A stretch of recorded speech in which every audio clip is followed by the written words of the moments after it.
and it's basically a Oettinger, so it's a very rare edition of that car.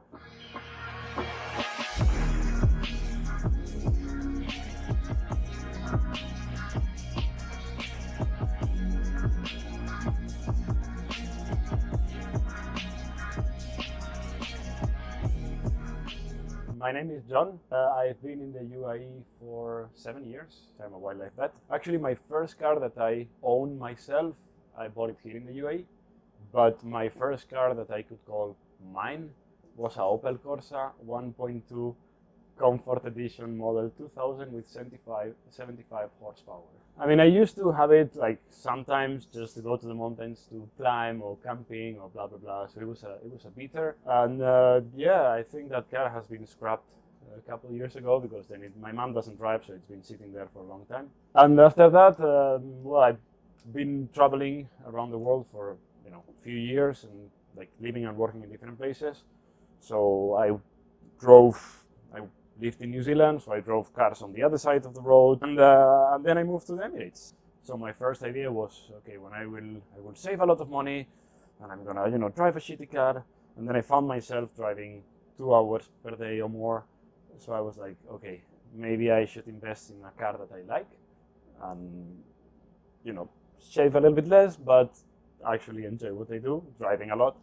And then I started buying cars that I was like, oh, I'm gonna go back to my childhood dream car list, and I will start ticking them. So I started with American cars, with Mustangs. So I had 2 Mustangs.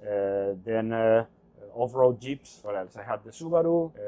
I bought motorbike, and then I have the Volkswagen Corrado. That was one of my biggest childhood dream cars. And when I could finally get it, I was, there you go, here we go. So I found one, and that's it. Unfortunately, nowadays the Subaru is not being driven a lot. Yeah, the Subaru, when I was a little kid, I used to see the World Rally Championship, and you could see like Subaru flying, the blue Subaru, and I was like, wow, I was really impressed, like just as a little kid sitting in front of the TV. And that was something that I always wanted to have. And then when I decided that I wanted to change the car and to get something different, I started looking at, what could I find. And fortunately, many of the Subarus that they were available, they were modified and they were already a little bit trash. So I wanted to have a fresh start. So I found quite a good deal. It had 8,000 kilometers. It was bone stock. And then I just got it and started slowly doing things. I tried to do as much as I could myself, except like the tune and a few other pieces that I couldn't do by myself. But most of it's bolt-ons, like the engine is still stock. And yeah, I was taking it quite a little bit to the track. So, but now I stopped for a year or something. I don't take it to the track. But yeah, it's just a very fun car to drive. So the Corrado, it's a car that it was built in Germany, only Germany. It was built from I think it's 89 to 94, 95. They built around 98,000 units for the whole world. It was the first car that had automatic aero thing, so the spoiler lifts automatically. So back in the day, it was a big thing. We're talking about mine is a 92. And it was the first year that they included the VR6. So it had 4 cylinders, then 4 cylinders with the G-Ladder supercharger, that's a G60, and then they did the VR6 as the top thing. So it was quite expensive, that was a thing, and then they discontinued it because Golf actually was the thing, and they didn't want to have competency with that.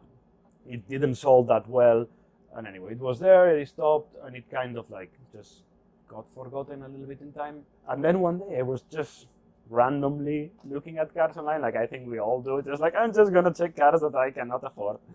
And I was like, let me see if there is any Corrado. And I found one.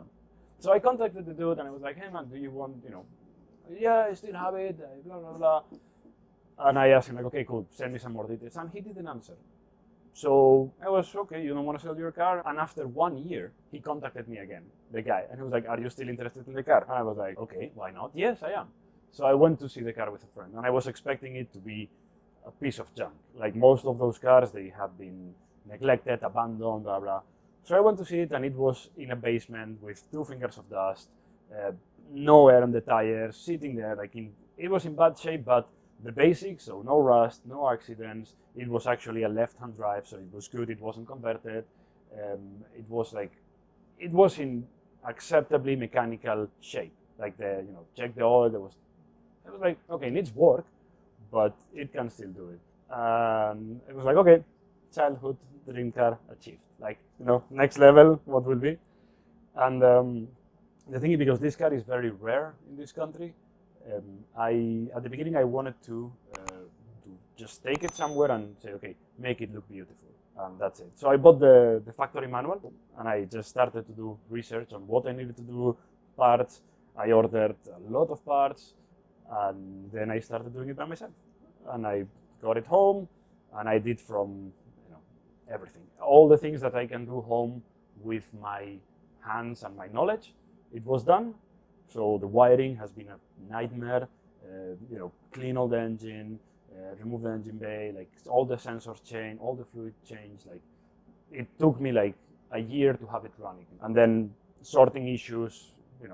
This car is not designed for this weather. And the VR6, it's a 2.8, 2.9 engine, very small, cramped, so it gets really hot. There is always something new to do in the car, so now I'm doing coilovers, and then I'm doing a swap of the transmission with another car, and then the swap of the brake. So there is kind of just always little things to be doing, but it's really nice. I really like that car, and being able to make your own dream is and with my limitations, because I have no mechanical training, but just reading, learning, looking, and at the end it's coming quite good. I'm quite happy with it. So I put on my Instagram, I usually update the mechanical stuff. So I'm trying to build the story of how the car was done. So I do it by groups, like brakes, suspension, wiring, sensors. So I just put a little, and it's fun. Like you meet a lot of people, and people contact you, and people are interested, and they say, so it's a good way of actually getting to know people.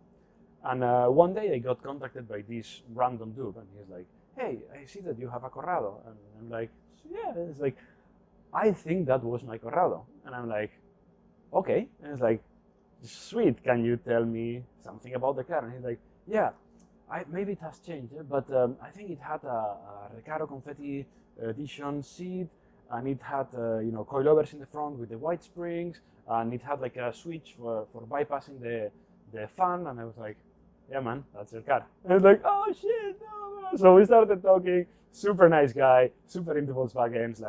He's a really nice guy. This Volkswagen, it's very rare.